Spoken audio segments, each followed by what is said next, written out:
single day. I'll open up the public hearing. This is a public hearing. Anyone wishing to address the board on this code enforcement citation process, please step forward, sign in, state your name for the record. You'll have 5 minutes. Good morning. Good morning, sir.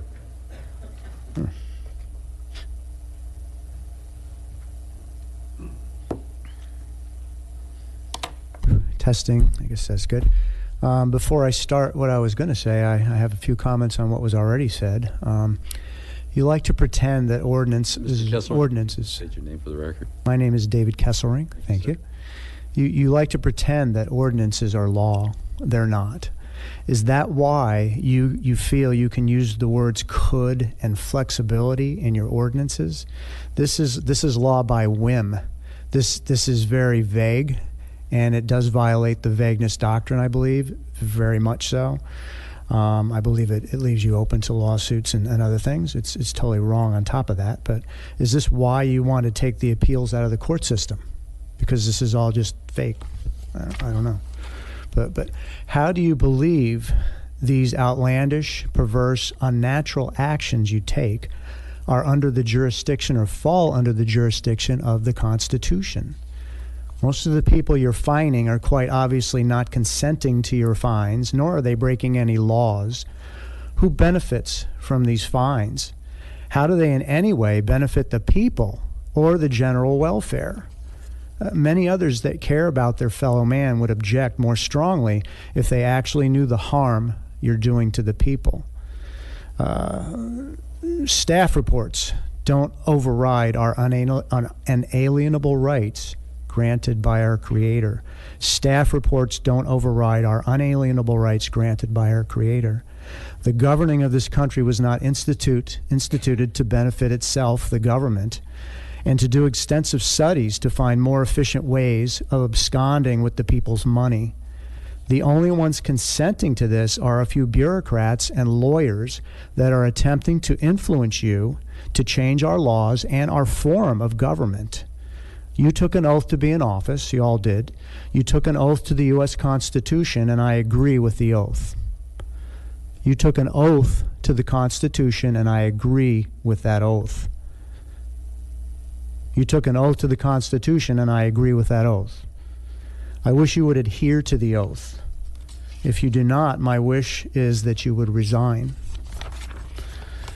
We're guaranteed a Republican form of government. This is not a Republican form of government if you don't represent me and the people. You're not representing me or the people with your unconstitutional code enforcement. What we have right now is a dictatorship. Attempting to change our form of government is sedition. You're committing sedition, which is an act of treason. The whole agenda is seditious. I shouldn't even have to be here to talk to you in the first place. This is why the state constitution protects my right to instruct you. You should be representing the natural law that you took an oath to follow. You should know natural law and be teaching it to all your employees. Just in case you missed my point, it is no to any form of code enforcement violation of the people. It is no to violations of the property rights of the people. It is no to stealing. It is and no to for-profit government. It is no to violations of any of our natural rights. You won't be hearing from my lawyer, but you might be hearing from the military one day. Here's a couple of items I would like to be addressed in your discussion, so take this down if you could. Please define ownership and tell us exactly who instructs your code enforcement officers, and does anyone instruct them on the natural law and the rights of the people? Do you believe that standard operating procedures override all natural and constitutional law? Thank you. Thank you, sir. Again, this is a public hearing. Anyone wish hearing code enforcement citation process? Mr. Cullen, good morning. Thank you, Commissioners. Good morning. This is an ordinance of the Board of County Commissioners amending Chapter 1-1 of the county's Code of Laws and Ordinances by renaming and amending Section 1-115 and repealing in its entirety Section 1-101. So what this will do is repeal the reference to the Code Enforcement Board, which we have moved on to a special magistrate, change any references from the Code Enforcement Board to special magistrate, establish the qualifications for the special magistrate with respect to citations, create a hearing procedure for citation appeals, allow the special magistrate to hear citation appeals, and remove the notice period requirement prior to the issuance of a citation, meaning we can issue it immediately. One example of where this citation might be used, we'll use tree trimming, since tree trimming is an immediate and irreversible harm type of violation. No warning would be given, and a citation could be issued. We could cite both the property owner as well as the person or the company doing the work. And when citing the company doing the work, property A would be the first offense. If we caught them doing another property, property B would be the second offense, and so on and so forth. The repeat violation is for any offenses within a 5-year period, and if someone improperly trims their trees in years 1 and 4, the trimming in year 4 would constitute the second offense. So with that, we're also doing a fee and violation schedule, and with that, the first violation would be $100. The current penalty is $25. It's very inefficient. The second violation would be $250, where the current penalty is $100. And the third violation would be the statutory max, which is $500, and any repeat violation would also be $500. Commissioner Connors. Thank you, Mr. Chairman. Sean, you said you could cite both the property owner as well as the person or company doing the work. Correct. Well, I mean, is that an option, or you would cite both the property owner and the company? We have that option. It would probably be if it's something that's a repeat, we keep having it, or it's a contractor that we know, a tree trimming contractor that we know is going around telling people what they can and can't do, that they should know, but a homeowner might not have any idea they can't do that. We typically wouldn't cite a residential homeowner unless it's a second, third, fourth offense, something like that. A commercial violation, we would probably cite both the property owner and, if we can determine, the contractor or the person doing the trimming. Okay, so it is at the discretion of code enforcement to cite both? Correct. Or either? Correct. Okay. We don't want to punish somebody that just is unaware of it, but the contractors, the people doing the work, they're the ones that we're typically after. Business owners are typically held to a higher standard because they should know in more detail what the rules and regulations are with respect to their landscaping on their property, and so we might cite them as well as the trimming company, but not necessarily. And the other question is, the way the code reads, if you have first, second, third violation, and then you have additional violations, does that, once you get a violation, I would like it to set the clock again. So in other words, if you have your first violation, you have 5 years. If 4 years later you get your second violation, you're now in another 5-year window. You've already set yourself up in another 5-year window. So the next year it's a third violation, and again another 5-year window. Every time you violate, you've reset the clock. You're in a new 5-year window, and now every violation at that point is $500, and it just keeps resetting the clock. Is that what the wording reflects right now, Ms. Knowlton? Because if it doesn't, I want to make that amendment. Ms. Stacio, who was the author of this, she's in the audience. If you'd like, I can get through the rest of this and then answer all the questions, or I can have her step up now. It's your choice. Finish your presentation. I'm fine with that. Very good. Commissioner Deutsch. A couple of questions on fines. You separated the tree thing. We just use that as an example. Because that's easy to use. I'm more concerned about a plumbing issue that might be a health issue, or I'm concerned about an electrical issue that could be potentially a fire issue. And I think we've got to take a look at this. Obviously we want everyone to have due process.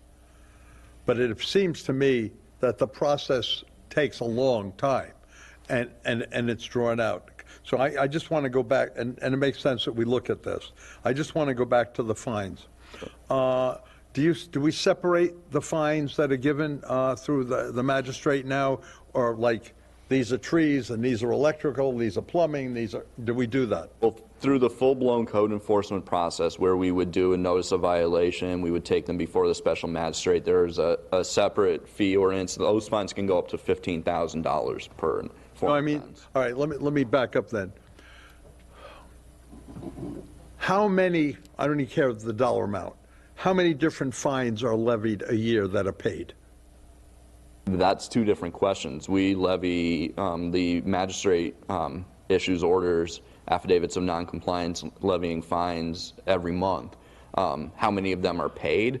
They get, I don't have those numbers. Okay, off the because, top of my head, yeah, I'm sorry. I'd like to see, Sean, I'd like to see some information on that, because the feeling that I get, and occasionally, you know, I'll look in, and it was more entertaining and better, I think, when we had the board, but that's another issue. I like the board, frankly.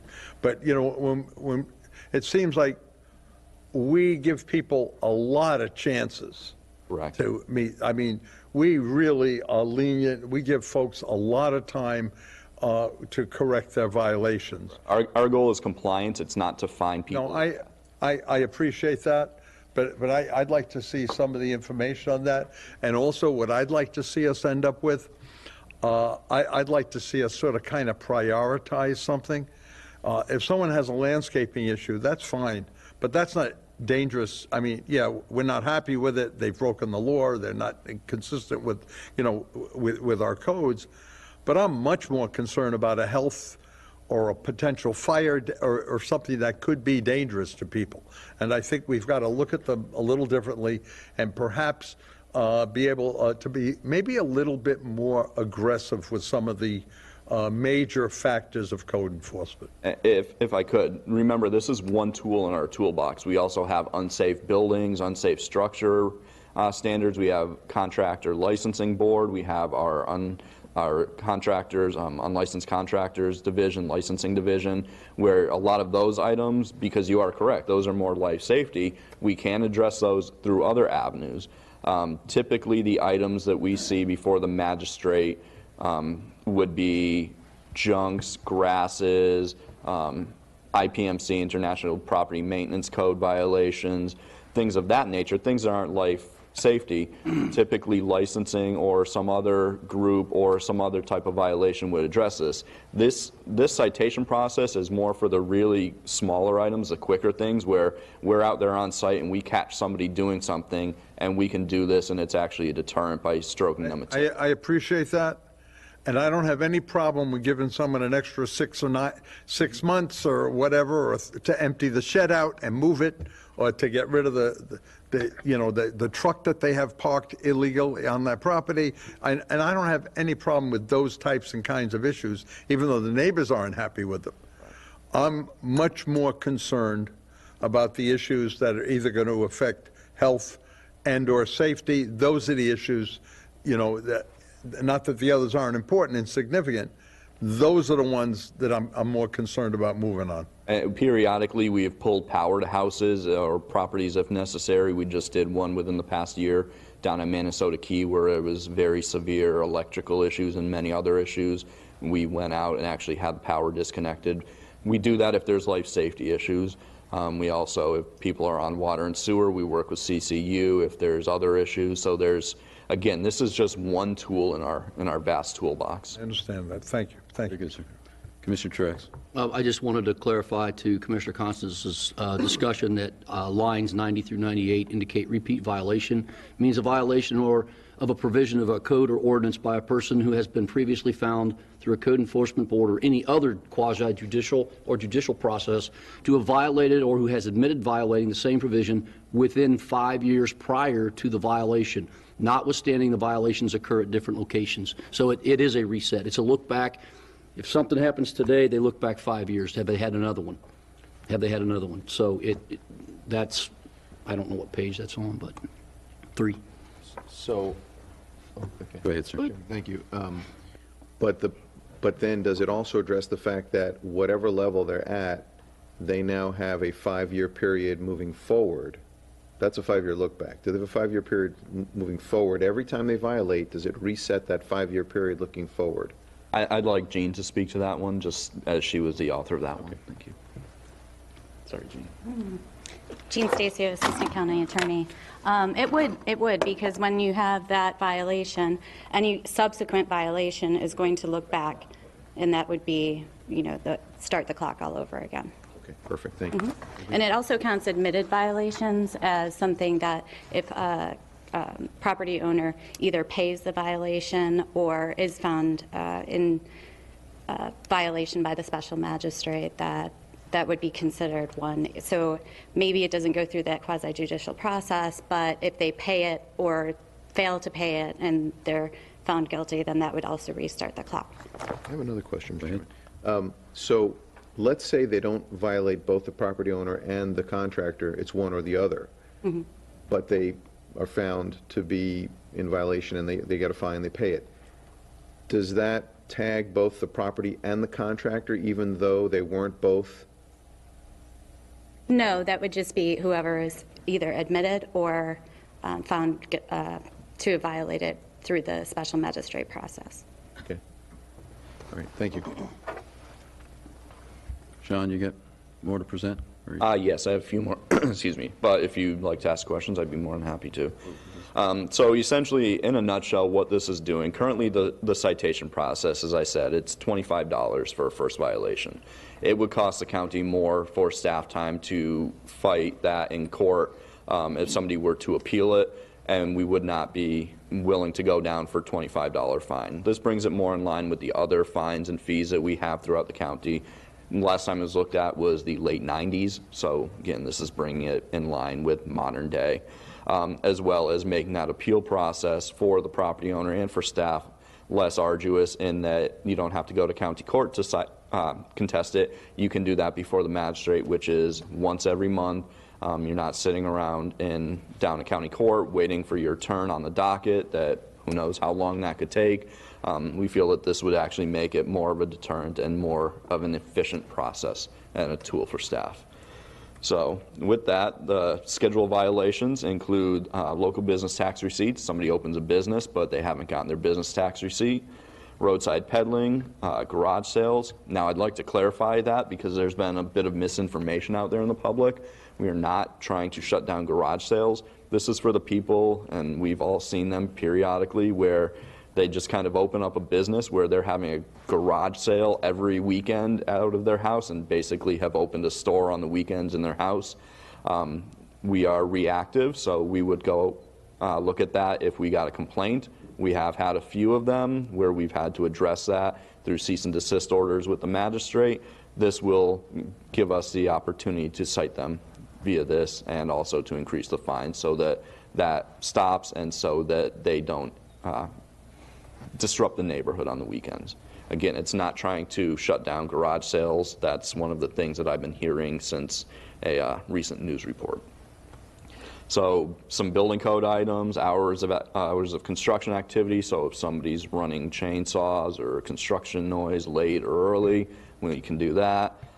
Change in occupancy, which goes hand in hand with business tax receipt. We've had issues where people just start operating a business and they haven't gone through and done all their paperwork, make sure that they can do that.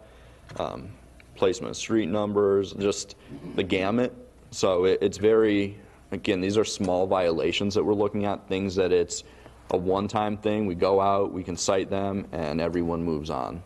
So with that, staff is recommending approval, and I'd be happy to answer any more questions. Hey, Commissioners, before I open the public hearing, any comments or additional questions? Go ahead, sir. Thank you. Just real quick, I know you had used an example at the beginning of your slideshow regarding tree trimming, lollipopping or hacking, whatever, topping trees, so that is an immediate visible violation. Then you listed towards the end size and visibility of street numbers. I guess you're addressing you're required to have street numbers out on your sign on the pole where it's visible. Do you go out, I just want to be clear, your code enforcement people would go out and just give them a notice saying, hey, you're in violation, you have a certain time period to remedy the situation, and then you're good. This is only if that time is expired. So they've been given warning at no charge. The educational side of this is to bring them into compliance. Just want to be clear on that. This gives flexibility, so we could do either. If it's something where we've told them already and they haven't done it, then we can cite them. But by taking away, if you, where's that one? It removes the notice period requirement prior to the issuance of a citation, but it doesn't mean that we can't give them. It's just currently the citation process requires a warning. So we go to your business and you got flutter flags up or you have no street numbers. Right now, we have to give you a warning. We then would cite you if you didn't fix it. How many days on that? I 30? believe it's 30 days currently.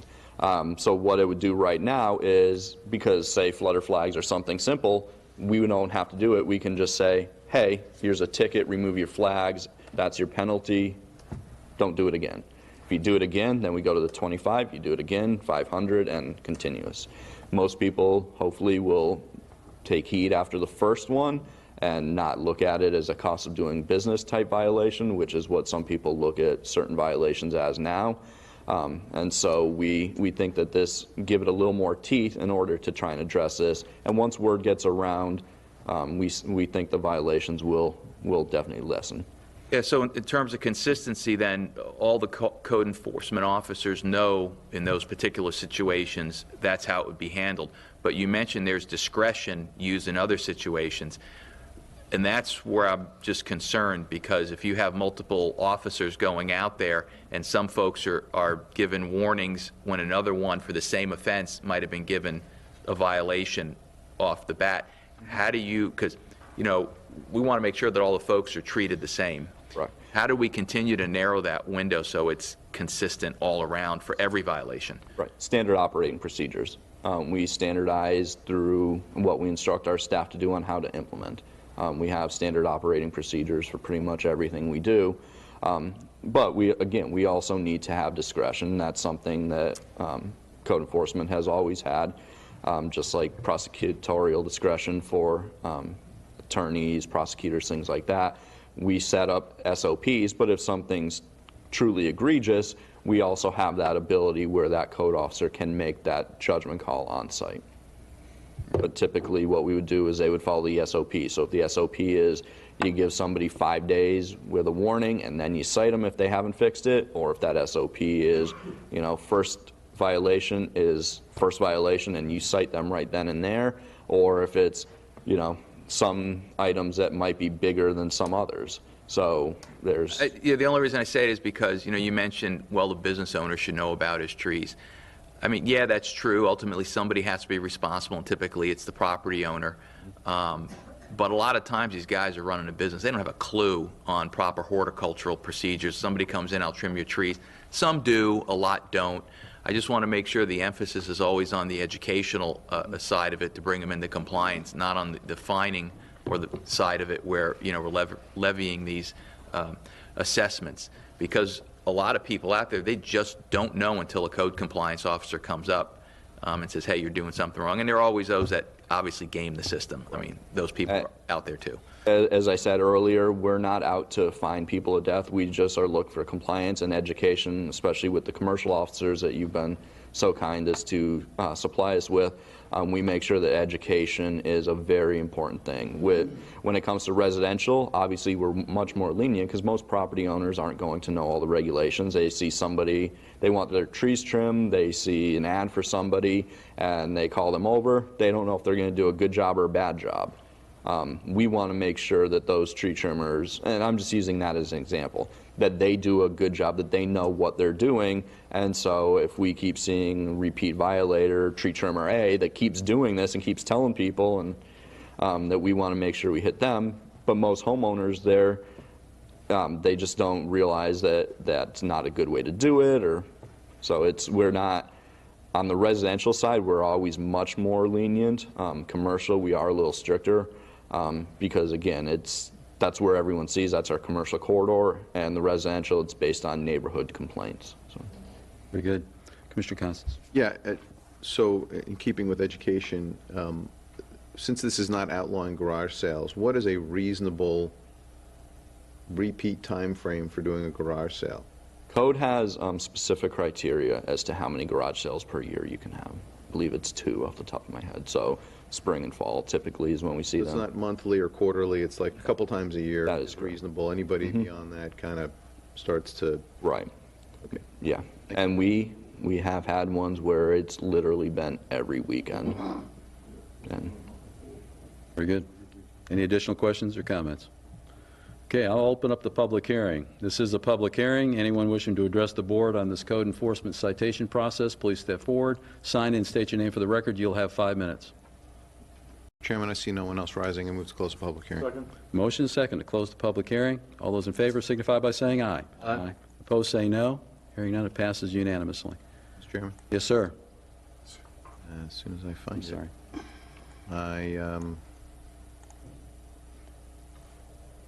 I move an ordinance of the Board of County Commissioners of Charlotte County, Florida, amending Charlotte County Code of Ordinances, Chapter 1-1, General Ordinances and Special Acts, Section 1-1-15, entitled Enforcement of Local Codes, renaming Section 1-1-15, providing for contested code violation citations to be heard by the special magistrate, providing procedures for contesting code citations, providing the qualifications and jurisdiction for the appointed code enforcement special magistrate, providing for the collection of unpaid fines, repealing general ordinances and special acts, Chapter 1-2, Administration Article 4, Section 1-2-101, providing for inclusion in the Charlotte County Code, providing for severability, and providing for an effective date.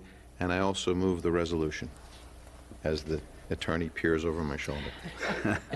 We have a motion. I'll second the motion. We have a motion, a second, to approve the ordinance and the resolution. Any discussion? Commissioner Yes. Deutsch? No. Yeah, I'd like to specifically comment on that and respond to Mr. Kessering's comments, because I like to consider myself somewhat of a constitutionalist. And I'd agree with you, David, absolutely 100%, in a perfect world. Unfortunately, we don't have a perfect world. We don't have a situation where we honor and respect our neighbors, where we would like them to treat us as we treat them. So I'm going to give you a scenario to ponder, and I'm sure you'll get back to me on it. But you live in your house, and you have 3 neighbors, one on each side and one behind you.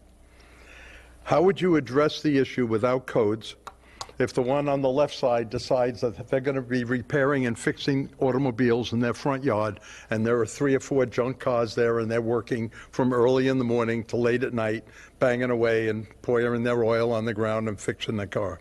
And let's say the neighbor on the other side of you has a septic system that's not working properly, and because it hasn't been taken care of, it's starting to overflow, and it's running into your property.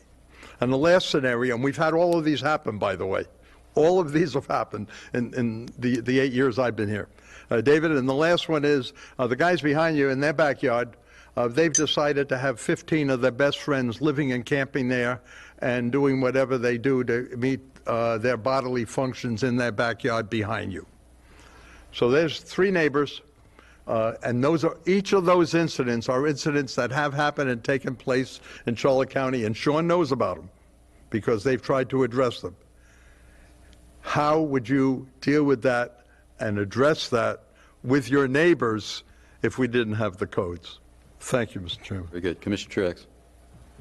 I wanted to speak a little bit towards some of the things that Max brought up, and in reference to, we have other options, obviously, to pursue some of those violations through unlicensed activity, violations of code. The fines are actually bigger, and if they're not licensed, then of course there's some other avenues people that can pursue. So this isn't the end-all by any stretch of the imagination, but it is a tightening up of what we can do and a speed up of a process. I would also say that the educational side of it is something I do think is important. I agree with Ms. Fisher that we need to probably have a bit of a campaign through some of our press releases and things like that, trying to get it out there. And I do agree with the size of the print, just so you know. And I think that, in a perfect world, we wouldn't need ordinances to try to make sure that people acted accordingly. But the folks that have property rights are everybody. And the people that I hear from are the ones complaining about these issues, and we're not aggressive enough. I don't want to get overly aggressive, but I do think that we can make some improvements, and I do think that this will help us give another tool in the toolbox and a little bit more of a hammer, if you will, to those that want to not be good neighbors to their neighbors. Thank you. Very good, sir. Commissioner Tiseo? Thank you, Mr. Chair. Yeah, I've gotten more calls from citizens and taxpayers in this county as to why we're not enforcing our code more strictly. I've gotten a few calls from folks that say, hey, I got a violation, you're my commissioner, I want to talk about this, I have to go before the hearing examiner. The vast majority of folks call me because we're not enforcing aggressively enough. So when people come up to the mic and say they're speaking for the people, I'm not sure which people you're speaking for, because there's 180,000 people in this county.